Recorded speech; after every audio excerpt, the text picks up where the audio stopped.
హైదరాబాద్ లోని Nanakram గూడలోని American consulate office వద్ద ఉన్న ప్రధాన రహదారికి డొనాల్డ్ ట్రంప్ పేరు పెట్టాలని మన రాష్ట్ర ప్రభుత్వం నిర్ణయం చేసింది. ఎంత సిగ్గుచేటైన విషయం ఇది. రాష్ట్ర ప్రజలను అవమానించినట్టు కదా. తెలంగాణ రాష్ట్రానికి మన దేశానికి ట్రంప్ కున్న సంబంధం ఏంటి అసలు? వెంటనే ఎందుకని ట్రంప్ పేరు పెట్టాలని మన రేవంత్ రెడ్డి గారు మొన్న ప్రకటన చేస్తూ రేపు 23వ తేదీన ఆ రోడ్డుకు తనే ఇనాగ్రేట్ చేస్తానని చెప్తా ఉన్నారు. ఎంత శోచనీయమైన విషయము. ఈ రోజు మొత్తంగా దేశవ్యాప్తంగా డొనాల్డ్ ట్రంప్ తీసుకున్న యుద్ధోన్మాద చర్యల వల్ల ప్రపంచం మొత్తం ఆర్థిక సంక్షోభం ఈ రోజు కనిపిస్తా ఉంది.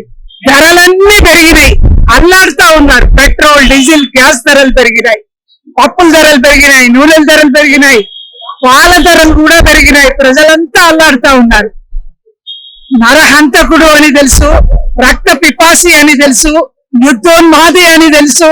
ప్రపంచ దేశాలన్నింటినీ తన గుప్పెట్లో పెట్టుకోవాలనుకుంటున్నాడు ట్రంప్ అని తెలుసు. ఇంత విపరీతమైన మనస్తత్వం ఉన్న ఒక దేశానికి అధ్యక్షుడిగా ఉన్న ట్రంప్ ను ఈ రోజు మన తెలంగాణ రాష్ట్రానికి ఒక రోడ్డుకు ప్రధాన రహదారికి ఆ పేరు పెట్టడాన్ని ఏ రకంగా తీసుకోవాలి? ఏమిచ్చినావు? పసిపిల్లల ప్రాణాలు తీసినావు, యుద్ధానికి కారణమైనావు, ఈ రోజు ప్రపంచ దేశాలన్నీ అల్లాడినందుకు కారణమైనావు. అదే రకంగా అనేక మంది పిల్లలు అసలు యుద్ధ సందర్భంగా కొన్ని నియమాలు ఉంటాయి. స్కూల్స్ మీద, హాస్పిటల్స్ మీద, నివాసాల మీద, జనావాసాల మీద బాంబుల దాడి జరగకూడదని ఎంతమంది పిల్లలు, బాలికల ప్రాణాలు బలిగొన్నావు కదా. 7,000 మంది పౌరులు ఇరాన్ లో చనిపోయినారు కదా. మళ్ళీ ఈ రోజు హార్మోజ్ జలసంధి మూతపడుతుంది, నౌకల యానం జరగదు, నౌకలు చమురుని తీసుకుపోవు అని చెప్తా ఉన్నారు కదా. ఆగిపోయిందని నువ్వే చెప్తున్నావు కదా.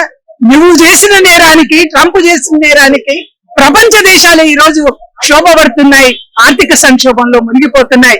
రేవంత్ రెడ్డి గారిని ఈ సందర్భంగా వామపక్ష పార్టీల నుండి, సిపిఎం పార్టీ నుండి ఒకటే హెచ్చరిక చేస్తా ఉన్నాం. వెంటనే ట్రంప్ పేరును ఉపసంహరించుకోండి. ఇది ఏ రకంగానూ సమంజసం కాదు. ఏకోన్ముఖంగా డిమాండ్ చేస్తున్నాం. వెంటనే ఉపసంహరించుకోవాలని కోరుతున్నాం. Thank you.